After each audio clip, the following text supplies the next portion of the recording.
A Igreja Batista Central de Fortaleza é uma comunidade de discípulos que cresce em comunhão, restauração, edificação, serviço, contribuição e evangelismo.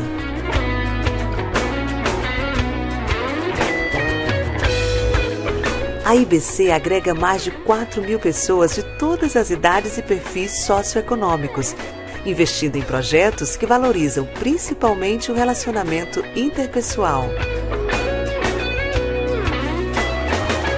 Nossa missão é amar a Deus, amar uns aos outros e proclamar Jesus. Praticamos essa missão de 3 formas: através dos grandes ajuntamentos, onde podemos expressar nosso amor a Deus por meio das celebrações; através dos pequenos grupos, onde o amar uns aos outros é vivido por meio de relacionamentos; e através do compromisso pessoal de cada membro, que se responsabiliza a proclamar Jesus conforme nos foi ordenado em Mateus 28.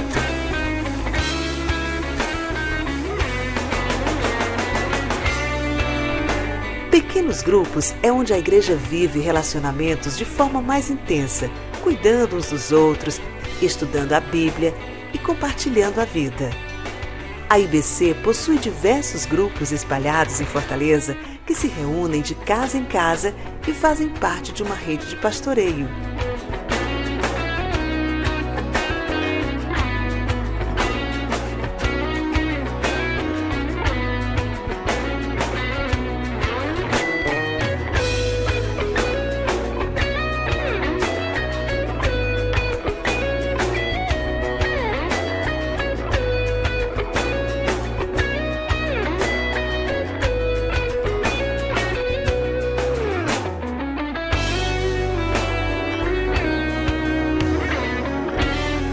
Esses grupos, apoiados pelo Ministério Alcance Social, são estimulados a organizar e implementar ações sociais e evangelísticas, abraçando projetos sociais instalados na capital e no interior do estado.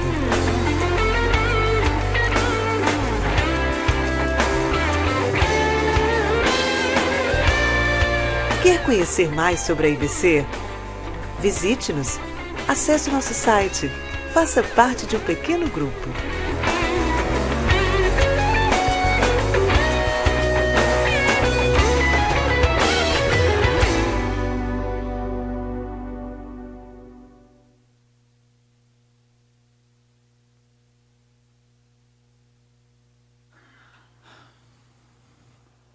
Olá, pessoal.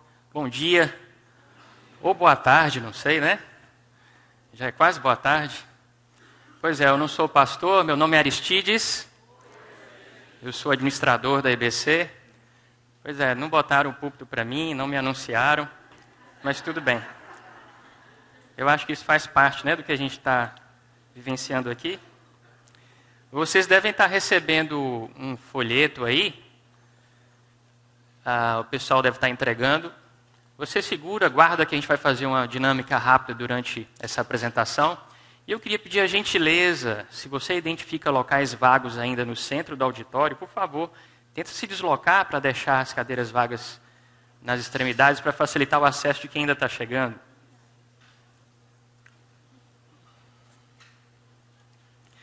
Bem, pessoal, eu cheguei nessa igreja no ano 2000, no mesmo ano que cheguei em Fortaleza, no mesmo ano em que conheci Jesus, e de lá para cá tenho procurado ser um discípulo de Jesus em processo de restauração, não é, Nelson? Vivendo um dia de cada vez, e queria compartilhar com vocês aqui um pouco daquilo que eu tenho feito e contribuído para o avanço da Igreja do Senhor. Eu sou casado, tenho 39 anos, casado há 7 anos. Por que esse tititi aí? Qual o problema em ser casado? Poxa, eu não canto como o Daniel, minha esposa também não canta, mas eu trouxe uma foto. Aí, rapaz. Também vou fazer o meu comercial aqui. Aliás, escuto muito o Daniel. Eu recomendo, pode comprar o CD, que é ótimo. Se fosse disco, lá em casa já tinha furado. E Enfim, como eu disse, eu não sou pastor, eu sou administrador de formação. E eu entendo que os meus maiores atributos não é esse título de administrador, mas ser um pai, ser um marido, né, e procurar seguir aquilo que a Bíblia tem colocado como fundamento para aquele que pretende servir na igreja, liderar na igreja, ser um bom líder na sua casa, né? Então, para mim, essas são as minhas maiores credenciais. Mas a gente tem falado tanto, né, e combatido tanto essa questão de hierarquia, de credencial, de nomenclatura. E eu queria falar um pouco mais sobre essa área, então, que eu tenho atuado, a administração da igreja. Eu fui chamado pelo pastor Armando em 2005, sou membro dessa igreja desde o ano 2000, mas em 2005 eu fui chamado pela liderança pastoral para assumir a administração da igreja. Eu vim para mexer na estrutura, para trabalhar em função das estruturas. Então, se a coisa continuar no rumo que está, o ano que vem provavelmente vocês não vão me ver aqui. Nós teríamos alcançado o êxito de simplificar totalmente a estrutura, a ponto de eu ser totalmente dispensável, né? Aliás, eu não estava entendendo direito por que o pastor Armando estava insistindo para eu estar aqui. Eu não gosto de microfone, até tentei mudar um pouco para ficar mais à vontade. Pedi emprestado ao pastor Zé Edson o microfone dele. Quase não dava, mas deu certo, eles apertaram. Brincadeira, pastor. Mas eu queria então conceituar um pouco dessa estrutura, motivo do meu trabalho, enfim, da minha ação nessa igreja, nesse corpo. Com certeza todas as igrejas aqui representadas, elas têm pelo menos duas dimensões, né?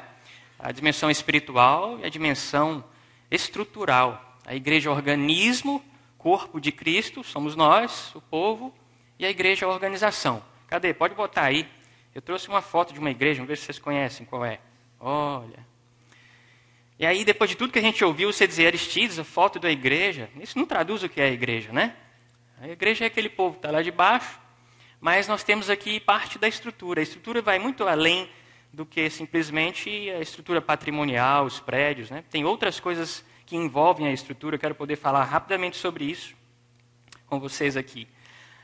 Nós temos a estrutura hierárquica, eu trouxe aí um modelo de estrutura hierárquica que, por si só, não é mal, né? Acho que como a própria estrutura da igreja, gostaram? Você está onde aí nessa escala? Faltou o escravo, o Valdo está lembrando aqui. Abaixo do escravo, talvez o estagiário. Depois dele, a ameba. E talvez o membro, né? O membro da igreja. O descrente. O membro não, o descrente. Mas, enfim, a estrutura por si só, ela não precisa ser necessariamente ruim. Existem princípios e valores por trás de uma estrutura hierárquica que tem a ver com autoridade, tem a ver com disciplina. E a gente aprende muito. A autoridade, para nós, igreja, crentes em Cristo Jesus, é algo que, né, é muito claro da importância, o valor, todos os desdobramentos da gente viver a ausência da autoridade. Tem também estruturas litúrgicas. Nome estranho, né?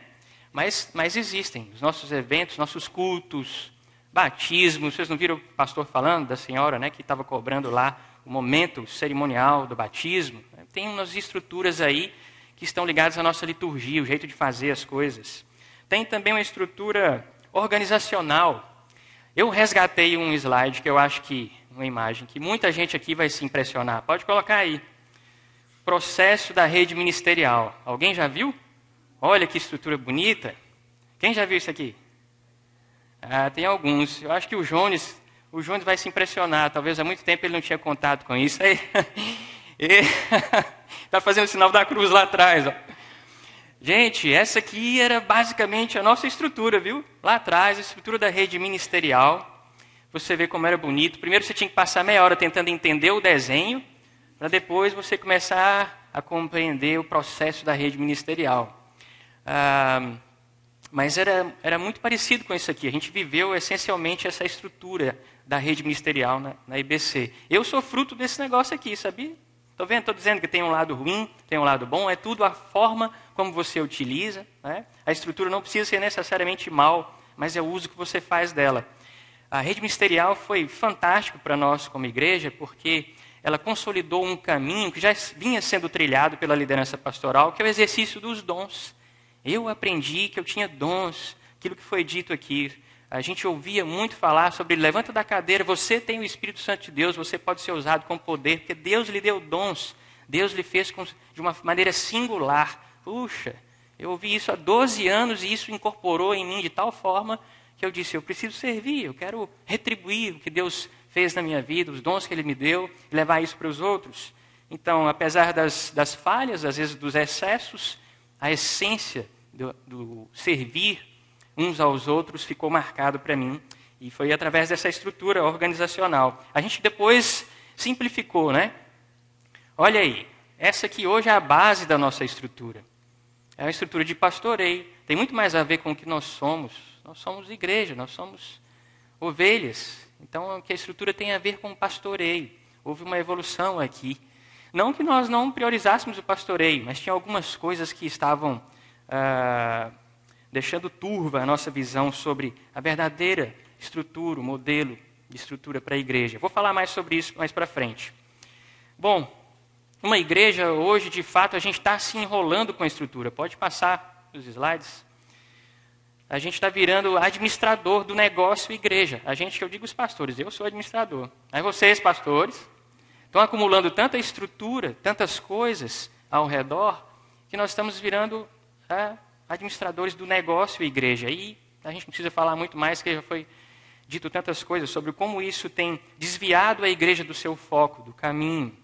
Então nós temos as estruturas hierárquicas, organizacionais, patrimoniais, ministeriais, litúrgicas e por aí vai. Aí eu pergunto, né? Não seria a estrutura razão de existirem os administradores? Eu preciso defender a minha classe, né? Aliás, nos grevistas aqui faltou administrador. Ele é o que vai sair primeiro, que perde antes de todo mundo. Mas enfim, muito do que nós fazemos consiste na administração da estrutura igreja hoje. Engraçado que eu ouvi de alguém, eu não me lembro quem foi, ontem nos corredores aqui, um pastor chegou perto de mim e disse, Aristides, eu estava pastoreando lá na minha igreja, eu tinha um pequeno grupo, estou começando um grupo pequeno lá nessa igreja, mas de repente me chamaram para ser o pastor titular. E aí eu tive que deixar o grupo pequeno, porque eram muitas coisas, muita estrutura. Eu falei, na hora eu não me dei conta. Eu não me lembro, foi no corredor aqui, eu realmente não me lembro quem disse isso, mas é isso. Está presente, está acontecendo todo o tempo e a gente não está se dando conta.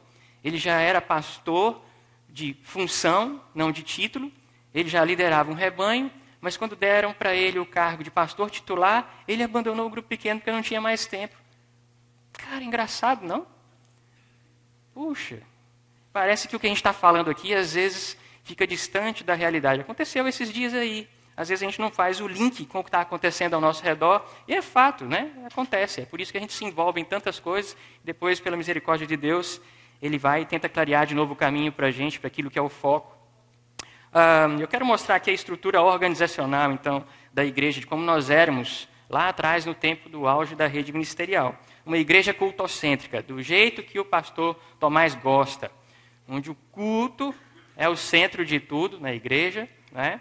Onde os ministérios, então, estão ali ao derredor, mas o ponto central é a igreja, a liderança é centralizada no pastor.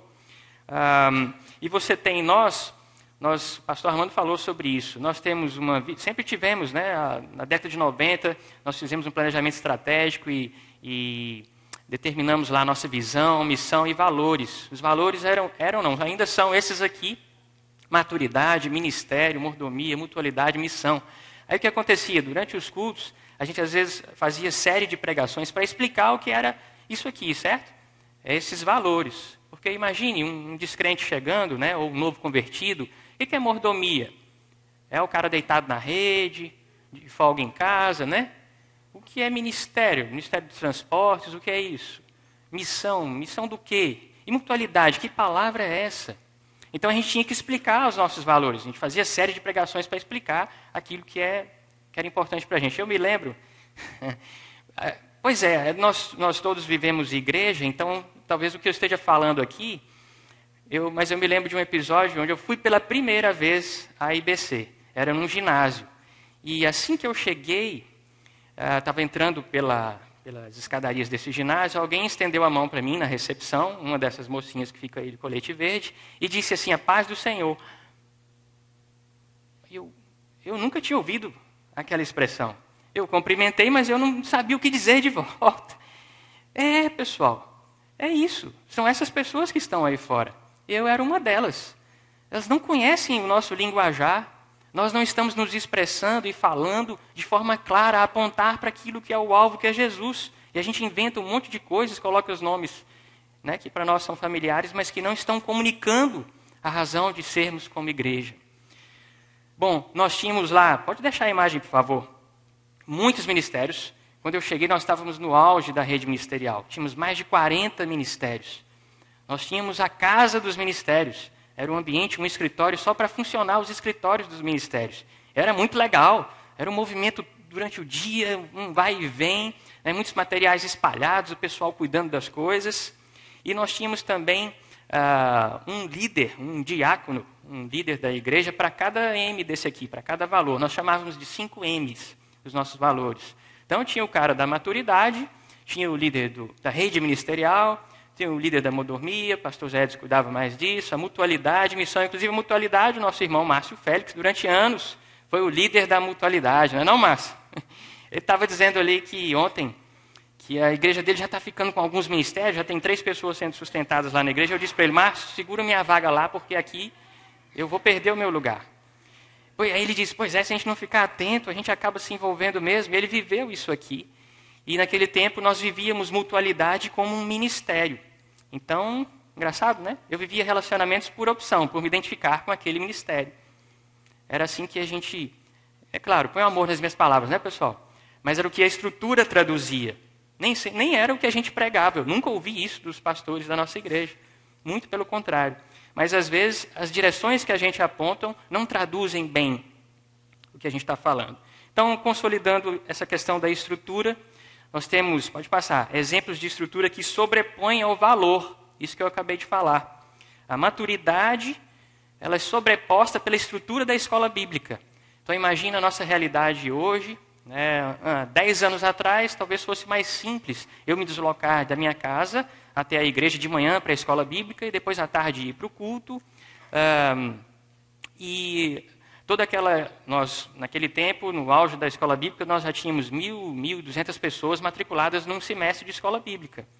Mas chegava no final, a gente chegava com 400, com 500 pessoas que tinham concluído aquele currículo de escola bíblica. Bom, as coisas mudaram, gente. As pessoas hoje não têm mais tempo, todo esse tempo.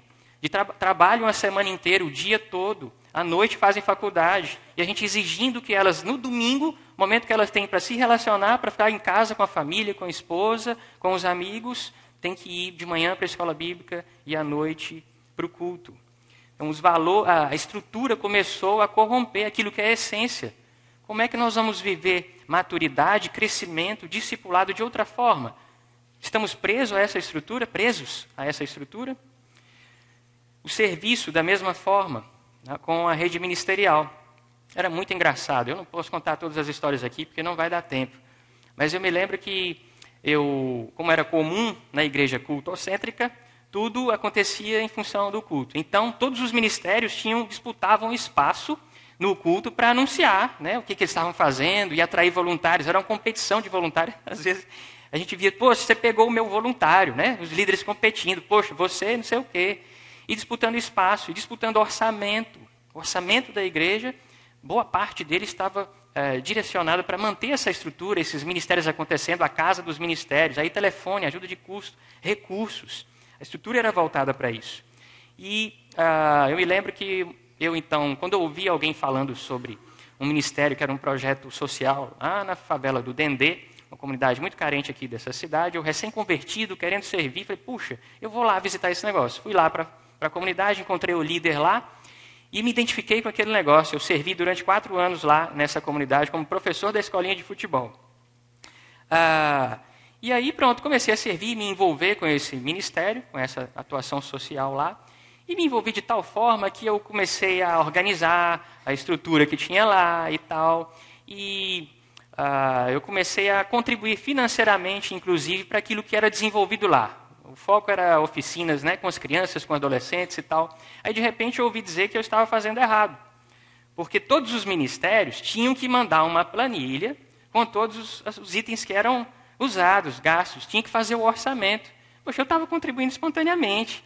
Mas alguém me disse, não, você precisa mandar a planilha com o que você está comprando e gastando lá, porque a gente precisa saber o que está sendo usado, qual é o recurso, quais são os materiais. Aconteceu isso. É engraçado, mas aconteceu. Então, o serviço estava sendo sobreposto pela estrutura. Uma estrutura que talvez estivesse um pouco engessada, um pouco encaixotada dentro de um modelo.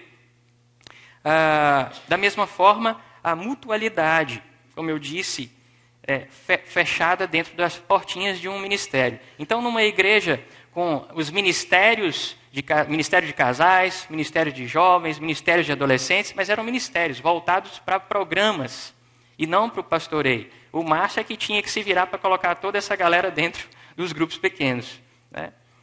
Bom, nós fizemos uma evolução quando entendemos que mutualidade não é um mistério, mas é o próprio viver e ser igreja. E a gente mudou a nossa estrutura de igreja desse modelo cultocêntrico para um modelo que já entendia que nós precisávamos dar evidência aos relacionamentos, que nós precisávamos resgatar a igreja fora das quatro paredes, ou fora da tenda, não é? E nós precisávamos valorizar a igreja da mutualidade, de casa em casa. Então nós nos organizamos dessa forma. O culto não é mais o centro da igreja, o grande ajuntamento que a gente está chamando ali de GA. E o pequeno grupo entra, então, para ser também uma forte expressão do ser e viver igreja. Então nós temos na igreja essa dimensão que é o organismo, essa parte branca, bem representada pelo grande e o pequeno ajuntamento. Duas maneiras dessa igreja se manifestar. E a organização, igreja, então, a parte institucional, ficando como uma estrutura de apoio, de suporte, como meio, não como fim em si mesmo. Ela não tem razão de existir se não for para dar apoio a essa igreja organismo. Pula um slide que eu quero falar especificamente sobre o grande ajuntamento. O que aconteceu? A gente tinha cerca de 40 ministérios e nós reduzimos. Hoje a gente está com uma estrutura que tem talvez 10, 15 ministérios. Mas no grande ajuntamento, por exemplo, nós tínhamos o Ministério dos Centuriões, o Ministério da Recepção, o Ministério da Cantina, o Ministério do pessoal do aconselhamento, e o Ministério da Segurança, e o Ministério X, vários ministérios. E nós entendemos que nós não precisávamos dessa estrutura toda. Cada equipe dessa não precisava ser um ministério, ter um líder, ter uma visão, missão, valores. Nós tínhamos tantas declarações de visão e missão, já foi dito isso aqui, que era confuso. Era um negócio confuso. Então nós centralizamos todas essas ações de apoio ao culto num único ministério, numa única área, produção de culto. Ali dentro está todo mundo que cuida do som, que cuida da logística, que cuida da segurança, que ajuda a estacionar os carros, está todo mundo ali. Mas não preciso de estrutura para cada segmento desse, porque de fato eles estão voltados para uma coisa só, apoio ao grande ajuntamento. A prioridade deles é essa. E só fica ali, então a gente chama de, por favor, pode continuar lá. Essa parte da estrutura dentro da produção, o outro ministério ali, o Arte e Celebração, que é o nosso ministério de louvor, que naquele tempo lá, ele também abrigava ministério de teatro, ministério de dança, tudo era responsabilidade do líder de louvor. E você imagina, nós tínhamos um grupo de dança e a gente tinha que pagar um professor para ficar dando aulas para aquele grupo de dança, a gente tinha que manter um figurino, uma sala cheia de roupas, para manter aquela estrutura que de repente a gente usava uma, duas vezes quando carecia, né, quando achava que era oportuno usar no culto. Mas toda a expressão de serviço, ela tinha que ser evidenciada no culto, então carecia daquilo. Mas aqui não. Essas pessoas hoje estão nas redes de grupos pequenos, servindo, indo para os asilos, para os orfanatos. Elas não estão focadas na igreja do culto, cultocêntrica. Elas não entendem que o culto é o único local de serviço. Elas podem servir fora da instituição igreja. Essa foi a principal movimento, a principal mudança que aconteceu no que diz respeito ao serviço também. As redes assumiram e o serviço se tornou algo espontâneo, orgânico. Do outro lado, apoio aos grupos pequenos. Pode passar, por favor. Então, os ministérios de grupos pequenos se transformaram nas redes, né? A mudança foi essa. O líder do ministério, que era valorizado pela quantidade de pessoas nas programações, agora não, o foco não é esse. É a quantidade de pessoas vivendo pastoreio mútuo na sua rede. O alvo é diferente. O alvo deixa de ser as programações para ser o acompanhamento pessoal daquelas pessoas. E o capacitário criativa são a única coisa que a gente deixou de apoio a essa estrutura de pastoreio.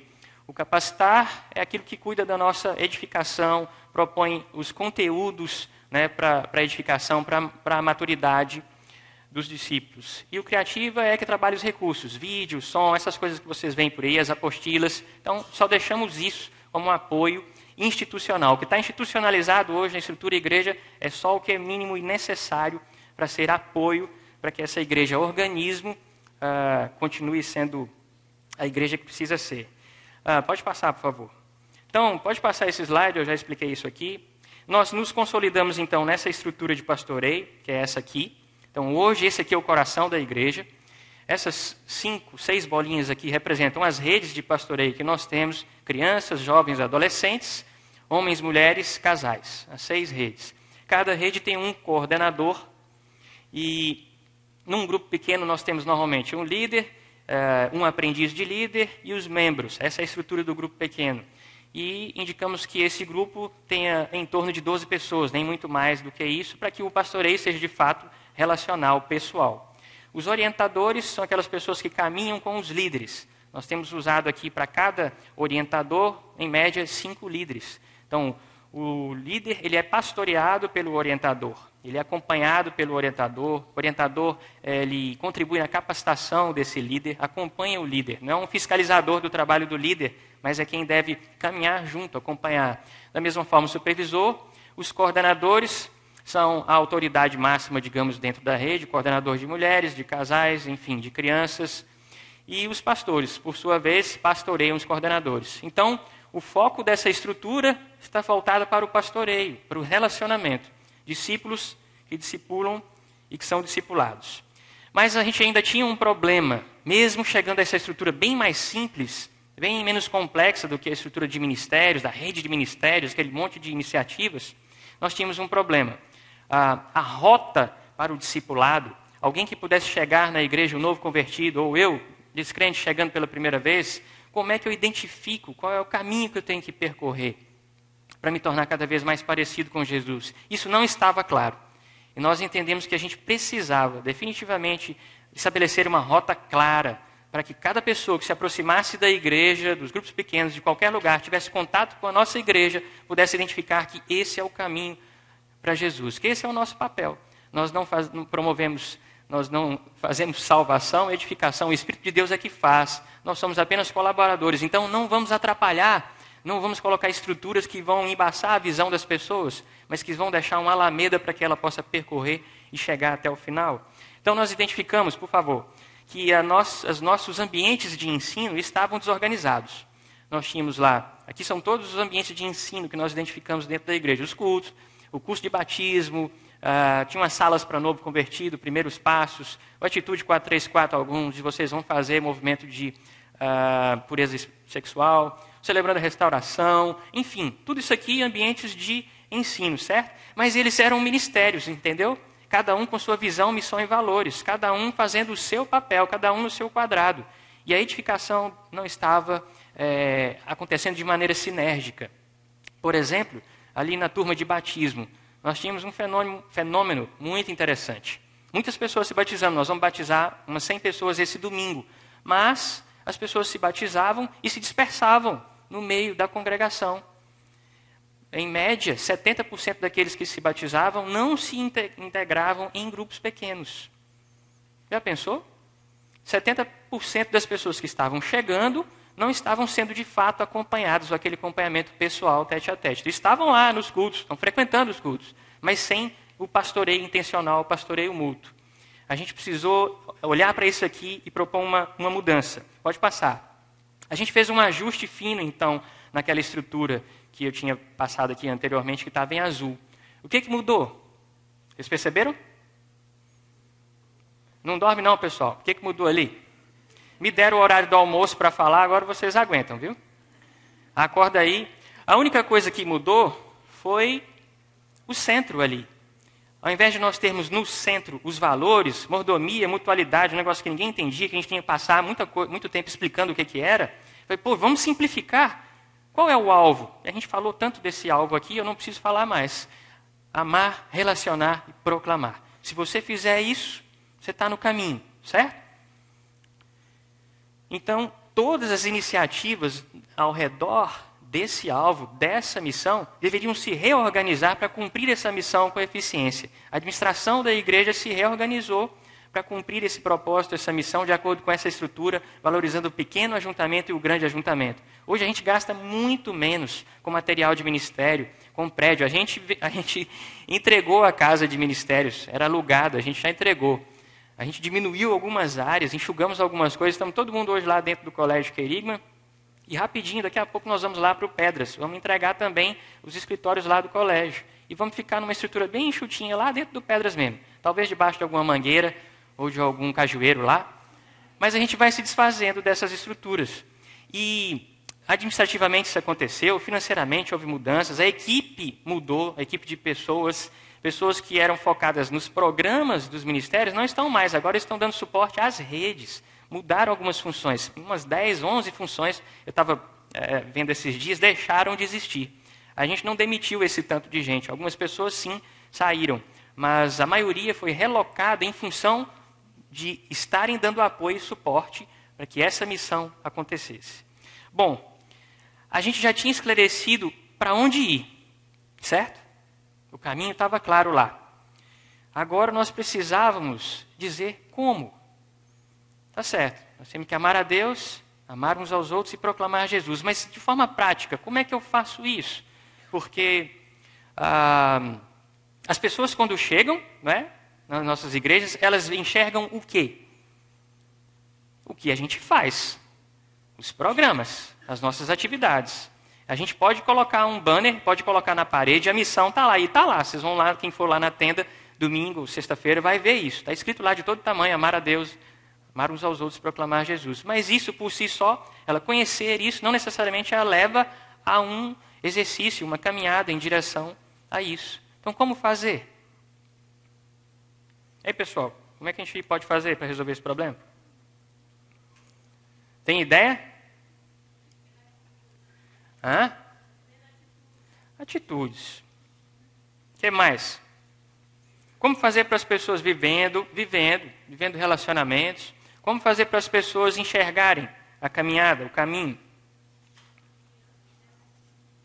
Nos relacionando com elas. Sendo modelo. Interessante. Sendo exemplo. Jesus fez isso. Ele caminhou com as pessoas e mostrou o caminho. Na sua pessoa.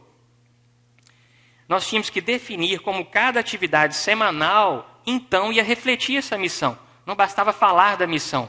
Nós precisávamos refletir. Os nossos gestos, as nossas ações, o que a gente ia produzir como igreja tinha que refletir isso, certo?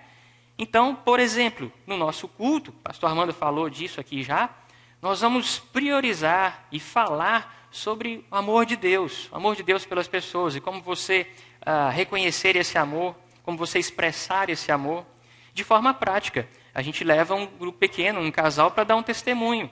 Leva um membro de um grupo pequeno para dar um testemunho do que aconteceu na vida deles. Então, estou falando de forma bem prática, citando exemplos. As atividades e os ministérios são os que as pessoas veem, certo? Então, as declarações, elas ficam nas paredes, mas as atividades dizem o que é mais importante. O que a gente faz diz o que é mais importante para a gente. Então, se você estiver fazendo um monte de coisa, atirando para todo lado, você não vai dizer com clareza qual é a sua missão. Clareza. Aí eu quero chamar a sua atenção para esse papelzinho que está na sua mão aí, tá bom? Para a gente fazer um exercício rápido aqui, mas eu peço que você seja sincero. Lembre-se, todos somos crentes, certo? Então você deve ser sincero para responder isso aí. Nós precisamos buscar clareza naquilo que nos propomos a fazer. O conceito de clareza está bem aí na sua folhinha. A habilidade de comunicar o processo a ponto dele ser entendido pelas pessoas. O que você fizer vai transmitir o que você é. Então, responda aí rapidinho, em 3 segundos. Qual a missão da sua igreja? Você tem isso bem definido? Isso está claro para você? Qual a missão da sua igreja? Se isso está bem claro para você, você vai marcar o rostinho sorrindo aí. Se está meio confuso, se ainda está tentando descobrir, né? Mas está trabalhando sobre isso, você está aqui se capacitando, ouvindo falar sobre isso, é o rostinho do meio. E o rostinho triste é você, rapaz, o negócio está meio confuso mesmo por lá. Sua liderança diria a mesma coisa, você sabe qual é a missão da sua igreja, mas os líderes que estão com você, eles sabem o que você sabe? E os membros da sua igreja, eles também estão sabendo que a sua missão é amar a Deus, amar uns aos outros e proclamar Jesus? Respondeu? Clareza, irmãos, nós precisamos de clareza. Mas clareza só também não basta. A partir do momento que você tem um encontro pessoal com Jesus, você se sente, né, impelido a fazer algo. Você não quer ficar mais parado. E, naturalmente, o Espírito de Deus te joga a procurar alguma coisa. Você quer servir, você quer falar, não é verdade? Nós precisamos apontar um movimento para que, de forma prática, as pessoas possam caminhar por essa rota de crescimento, discipulado com Jesus. Não se perca nesse questionário, não, rapaz. É para responder na lata. Se você pensar demais, já não está sendo claro, viu? Então pode marcar tudo tristinho aí para você, se você ainda não respondeu. Sinto muito. É só um teste, pessoal. Viu? É só uma brincadeira. Movimento. A clareza leva ao movimento. A definição de movimento é a sequência de passos que faz com que as pessoas se movam na direção de áreas de compromisso maiores. É isso que acontece. À medida que a pessoa vai se enchendo da presença do Espírito, vai se livrando daquilo que não presta, vai tirando os carrapichos, a tendência é que ela vá dando passos de compromisso ainda maiores. A passagem do bastão. Tem a figura aí? Olha aí. O movimento, pessoal, na verdade, é a passagem do bastão. É como uma pessoa sai de um nível de compromisso para um outro nível de compromisso maior. Como eu saio de cliente da igreja para servo. Como eu saio de espectador para voluntário, para atuante, para discípulo. Como é que eu faço contribuir para que esse movimento aconteça? É a passagem do bastão de um estágio para o outro. Então, eu disse aqui, quando a pessoa vai para o culto, e nós então colocamos lá os testemunhos dos grupos pequenos, a gente pede, o pastor a gente tem mudado um pouco esse processo de identificação das pessoas que tomam a decisão por Jesus ali, na hora do culto. Antigamente, a pessoa se levantava lá e tal, e se identificava e o pastor orava, e elas iam para o ministério de aconselhamento, bem ali do lado, certo? Receberiam aconselhamento. A gente entendeu que a gente precisava apontar a passagem do bastão de forma diferente. Então, quando a pessoa se identifica lá, quem vai orar por essa pessoa não é mais o pastor. Sou eu, você, quem estiver do lado. Qualquer membro da igreja pode fazer isso. Puxa, vamos acolher. Então, quando um jovem se levanta, os líderes de jovens, ou os jovens, são desafiados, vai lá, abraça. Quem vai orar por ele é você. E daí, ele não é entregue para um ministério. Ele já vai abraçado com o cara, vamos caminhando, conversando, e eu vou te incluir no meu grupo pequeno. A passagem do bastão está aí, pessoal. Ao invés dele ir para um ministério que vai anotar a ficha dele para depois fazer a ligação para ver se ele vai para o grupo pequeno ou não, é o líder do grupo pequeno, é o membro do grupo pequeno que pega ele pelo ombro e vai caminhando com ele e já faz a caminhada de incluí-lo num grupo pequeno. Então passa o bastão de forma muito, muito natural, bem humana, não é institucionalizada, é orgânico. A ovelhinha apareceu e eu vou me propor a discipular. Então, o movimento é isso. Aí você tem o seu segundo teste, movimento, sequência de passos que leva as pessoas a áreas de compromisso maiores. Se o compromisso dela era só estar no culto, agora o compromisso dela é estar num grupo pequeno. Ela foi levada a dar esse passo, fazer esse movimento. Aí tem algumas afirmativas. O quanto você se identifica com elas? Nós planejamos nossas programações de acordo com o nosso processo estratégico. Se o nosso processo estratégico é amar a Deus, amar uns aos outros, eu tenho que planejar as nossas programações, sinalizar no culto que ele, estando ali, frequentando o nosso culto, o próximo passo é estar num grupo pequeno. Isso é uma afirmativa 100% para você ou está meio turvo? Nossas atividades são sequenciais com base nesse processo. Ou seja, as coisas acontecem de forma a direcionar para o caminho de discipulado, para o envolvimento cada vez maior na igreja. O próximo passo para os novos crentes está claro? A gente viu aquela estrutura de engrenagens todas soltas. No nosso não estava. Não estava. Nós não estávamos passando o bastão de forma correta. Eu disse aqui, as pessoas passavam pelo curso do batismo. Ele está confirmando o seu compromisso com esse corpo e não eram integrados em grupos pequenos. Respondeu? Vamos para o alinhamento. Clareza, movimento, alinhamento. Compromisso de todos com essa missão, com essa visão. Compromisso, unidade. A gente não precisa falar desse valor aqui, eu não preciso pregar sobre isso. Reino dividido não subsiste.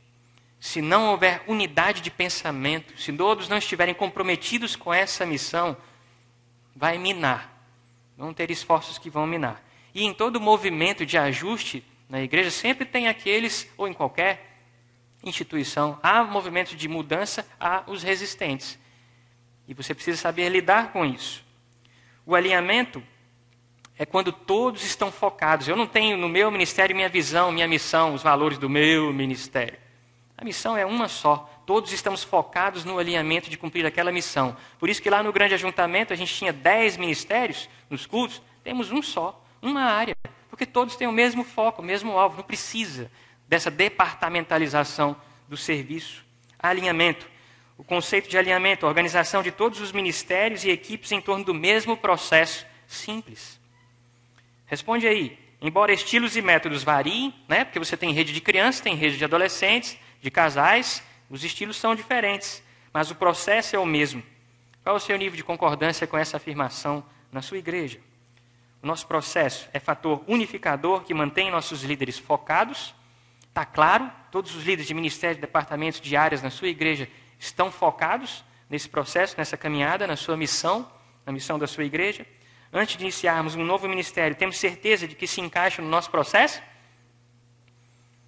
Uma nova atividade? Responderam?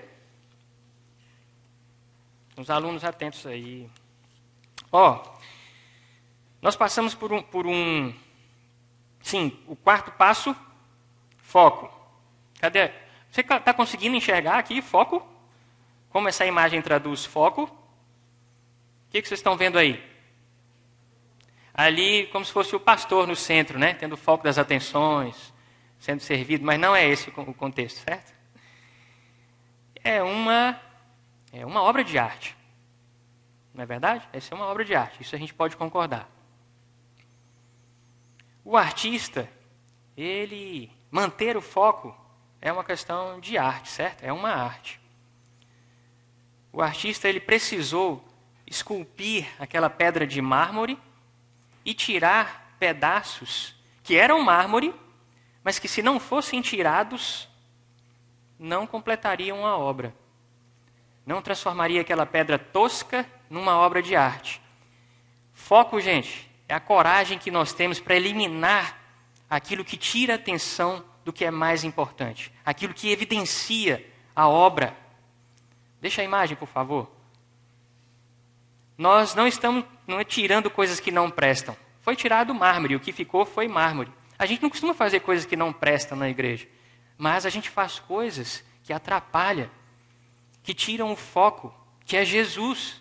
E a gente traz o foco para o pastor, a gente traz o foco para a estrutura, a gente traz o foco para o ministério, a gente traz o foco para um monte de coisa, e nós precisamos ter coragem para eliminar aquilo que embaça a visão, para que a obra do Senhor seja evidenciada, para que quando alguém chegar na igreja, que ele possa encontrar uma alameda e se identificar com o caminho que leva a Cristo. Qual é o seu foco? Vamos responder então.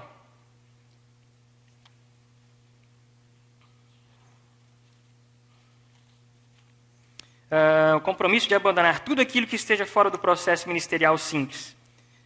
Então, nós eliminamos atividades que não se encaixam em nosso processo, mesmo que sejam boas. Tem coragem de fazer isso? É aquilo que eu estou falando. Você não está eliminando coisa ruim. É mármore. Mas é importante que seja eliminado para que a obra seja completa. Para que o mais importante fique em evidência.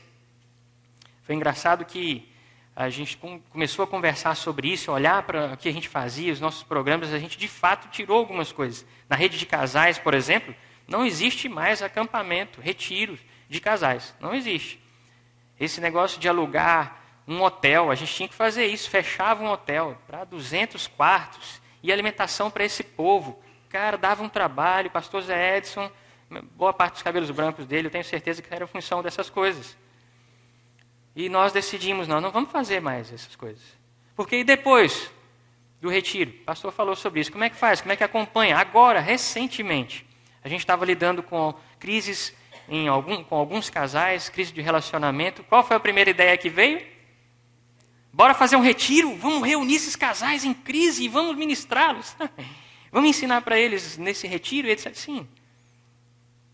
O que não está sendo feito hoje, nos grupos pequenos, nos relacionamentos, que não está produzindo cura, restauração para esses casais, edificação para esses casais? Você não precisa criar uma nova programação para resolver um problema. Normalmente não precisa.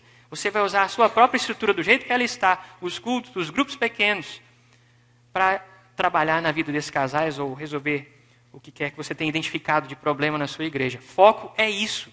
É você não trazer coisas que vão de novo ser mais estrutura, mais processos para você administrar. Então, usamos as atividades semanais já existentes para ênfase, iniciativas especiais, em vez de criar novas atividades. Terceiro ponto, nosso processo é fácil de comunicar e de entender.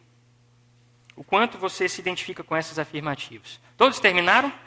Bora fazer uma dinâmica rápida? Todos terminaram já? Então, nós temos 4 processos. 3 vezes 4, 12. Quem tem 12 carinha feliz aí? 12 carinha feliz. Não tem ninguém? A gente tinha preparado um carro, 0 quilômetro ali. Ah lá, vocês são crentes, né? Tá vendo como identifica? O irmão fora do foco? Brincadeira. Quem tem 9 carinhas sorridentes aí? 9, olha aí. Olha, tem alguns, uma meia dúzia. Massa, tem gente que está no caminho. 6, só metade, 50%, 6. Eu não vou perguntar o resto, tudo bem. Bom, ninguém disse que seria fácil, não é? Pode se tornar mais simples, deve se tornar mais simples, mas não vai ser fácil, com certeza. Não foi fácil para Jesus. Ele morreu para cumprir a sua missão. E ele não nos pede isso. Acho que não, nós vamos precisar chegar a isso, porque ele já pagou um alto preço, ele morreu no nosso lugar. Mas não vai ser fácil. Nós podemos simplificar, nós podemos não dificultar, não atrapalhar aquilo que é obra do Senhor. As portas do inferno não prevalecerão. A vitória está garantida. Nós só precisamos ser cooperadores e não criar estruturas que atrapalhem. Jesus é o revolucionário original do simples. É Jesus. Cadê? Bora pessoal, tem uma coisa que eu estava esquecendo aqui. Deixa eu botar isso aqui do lado. Opa. Vamos deixar aqui mesmo. Bom, então a gente alinhou o foco, certo? Nós estabelecemos a nossa declaração de missão, amar, relacionar, proclamar. O pessoal botou umas coisas aqui interessantes. Bom, amar, vamos falar do amor de Deus através dos nossos grandes ajuntamentos, certo? O grande ajuntamento, o pequeno ajuntamento, que nem estava no desenho, amar, relacionar, proclamar, ok? Proclamar é o seu desafio pessoal. Você entende que você, como discípulo de Jesus, você está apto para proclamar. Produção, eu falei sobre isso aqui. No grande ajuntamento, nos cultos, nós temos a programação, a produção, certo? Nós temos aqui algumas áreas que são necessárias para que o grande ajuntamento aconteça. A manutenção do espaço, a tenda tem que lavar de vez em quando, ela fica suja. Os centuriões cuidam dos carros, o arte de celebração, o pessoal do louvor, está aqui, né? São as áreas de apoio ao grande ajuntamento. Opa, esse aqui melhor aqui. Recepção, tá certo? Nosso grande ajuntamento tem todas essas estruturas aqui. O som, como é que pode faltar o som? O pessoal da arte de celebração não fica sem som. Vou colocar aqui. O pregador, puxa, eu já ia esquecendo. Ó. Foi mal, pastor. Tinha que ser o primeiro, né? Bom, segurança tem que ter segurança. Tem que ter lá a equipe de segurança, multimídia. Eu já estou me confundindo, nem sei mais onde é o quê. De tanto que a gente mexeu aqui nessas coisas. Pronto, logística. Está ali do outro lado. Pensei que eu estava pregando errado. Ó. Logística. O pessoal que limpa as cadeiras, coloca no lugar. E a cantina, o irmão chega lá, fazer um lanchinho. A gente precisa de tudo isso aqui, certo? Para fazer o nosso culto funcionar. Legal, né? Bom, apesar de nós termos sintetizado todos os nossos ministérios num só, o trabalho ainda existe. Nós só nos organizamos melhor para tentar simplificar um pouco, mas tudo isso aqui tem que acontecer, não tem? Na sua igreja tem isso aqui? Então pronto. Mas para nos relacionarmos, para a gente viver grupo pequeno, a gente viver relacionamento, a gente caminhar de casa em casa, a gente manteve uma estrutura menor. As redes, né, como eu mostrei lá, e o pessoal do Criativa, Capacitar. Mais um bichinho desse aqui, apareceu o símbolo lá daquela operadora, né, de telefone. Bom, amar, relacionar. E o proclamar? O que é que você precisa para falar de Jesus? A boca, né? Faltou a etiqueta da boca, ó. Tá aí, pessoal. É porque às vezes a gente cria tantas coisas, coloca tanta estrutura, nós não precisamos delas necessariamente para falar daquilo que o Senhor tem feito, daquilo que Ele ainda fará. Esse é o meu desafio, esse é o seu desafio, e é isso que nós devemos falar para as pessoas. Elas só precisam colocar os seus dons a serviço do Senhor. Elas só precisam assumir para si um desafio de viver relacionamento. Elas próprias são responsáveis pelo seu crescimento espiritual. Não sou eu que tenho que ensinar. O Senhor deu o Espírito Santo de Deus. A gente ouviu isso aqui. Elas são capazes de caminhar na maturidade com Jesus. Nós temos que acreditar nisso, que o Espírito Santo de Deus pode dar todos os elementos necessários. Amém? Eu queria encerrar dizendo que Jesus é o revolucionário original do simples. Ele não precisou dessas estruturas. Amém? Muito obrigado, pessoal. Deus abençoe.